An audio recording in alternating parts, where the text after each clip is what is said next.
কুকুৰাঝাৰত বাথৌ প্ৰাৰ্থনা আৰু খেৰাই মহোৎসৱ শান্তি আৰু একতাৰ উদ্দেশ্যৰে এই প্ৰাৰ্থনা কাৰ্যসূচী মূল প্ৰাৰ্থনা গৃহ উন্মোচন কৰে অধ্যক্ষ বিশ্বজিৎ দৈমাৰীয়ে পশ্চিমবংগৰ লগতে ৰাজ্যৰ বিভিন্ন প্ৰান্তৰ লোকে অংশগ্ৰহণ কৰিছে এই অনুষ্ঠানত আৰু 100 জন পুৰোহিত আৰু 2000 ভক্তই অংশগ্ৰহণ কৰিছে কুকুৰাঝাৰৰ গ্ৰীণফিল্ডত 3 দিনীয়াকৈ আয়োজন কৰা এই কাৰ্যসূচীৰে প্ৰাৰ্থনা আৰু প্ৰথম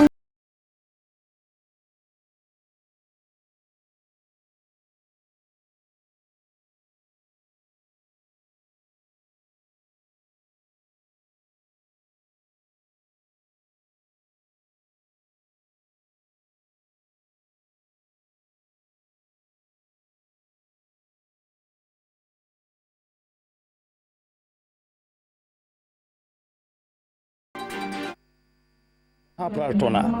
আৰু খেৰাই পূজা ইয়াত অৰ্গেনাইজ কৰিছে হেতু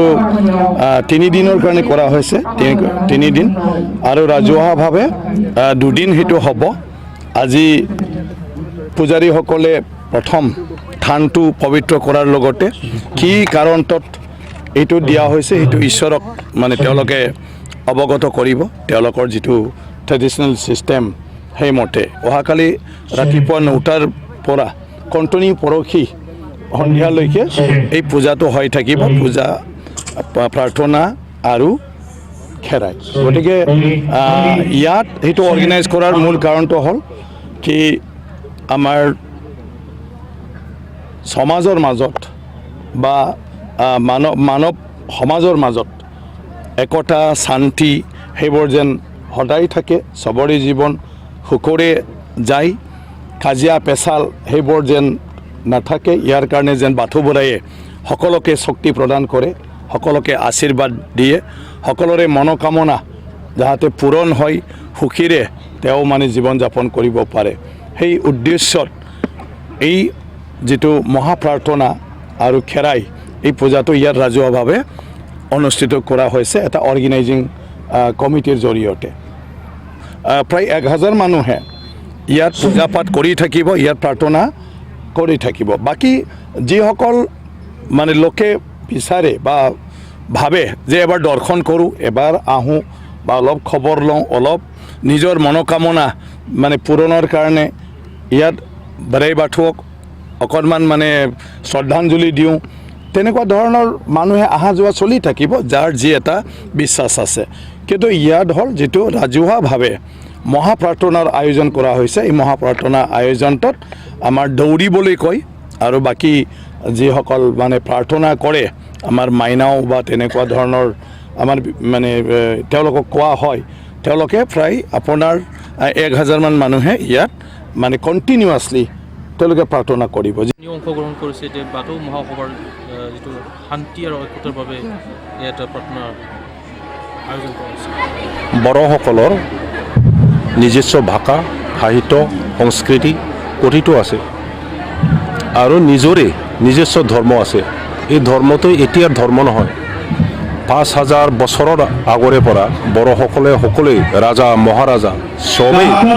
বাথৌ ধৰ্ম গ্ৰহণ কৰিছিল আৰু বাথৌ ধৰ্ম দি ভগৱানক ইনভল্ভ কৰিছিল প্ৰাৰ্থনা কৰিছিল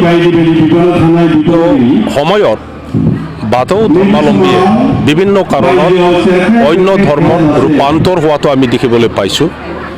কিন্তু আজি বড়োসকলৰ মাজত যথেষ্ট স্কলাৰ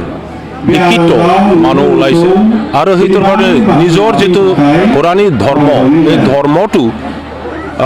ৰিফাইনমেণ্ট ৰিকনষ্ট্ৰাকশ্যন কৰিবৰ কাৰণে চেষ্টা চলাইছে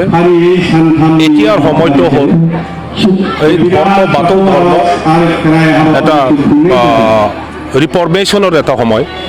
আৰু ইয়াত যথেষ্ট জ্ঞানী বড়োসকলে পাৰ্টিচিপেট কৰিছে আজি বাথৌ মহাসভা এটা সংগঠন আছে আৰু তেখেতসকলৰ দ্বাৰা ইয়াত কোকৰাঝাৰ এই গ্ৰীণফিল্ডত 3 দিনীয়া এটা কাৰ্যসূচী লৈ পেলাই আৰজ মিন্স প্ৰেয়াৰ ভগৱানক প্ৰে কৰিবৰ কাৰণে সকলোৱে গোট খাইছে যে আমাৰ অকল ব্ৰিটিছত নহয় অকল আমাৰ দেশ ভাৰতৰ নহয় সাৰা পৃথিৱীত মানৱ সমাজত যেন শান্তি আহে উন্নতি আহে সকলোকে ৰেচপেক্ট অনাৰ দি পেলাই যেন আমি জীয়াই থাকিব পাৰোঁ ইয়াৰ ভগৱানলৈ বাথৌ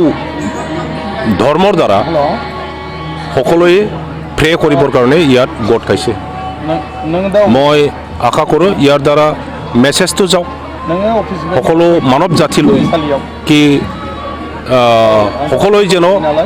নিজৰ মাজত মাত্ৰ নহয় অন্য অঞ্চলৰ মানুহসকলকো মৰম স্নেহ চকু দি চাই আৰু এজনে আনজনক সহায় সহযোগিতা দি পেলাই আমি যেন মানুহ হিচাপে জীয়াই থাকিব পাৰোঁ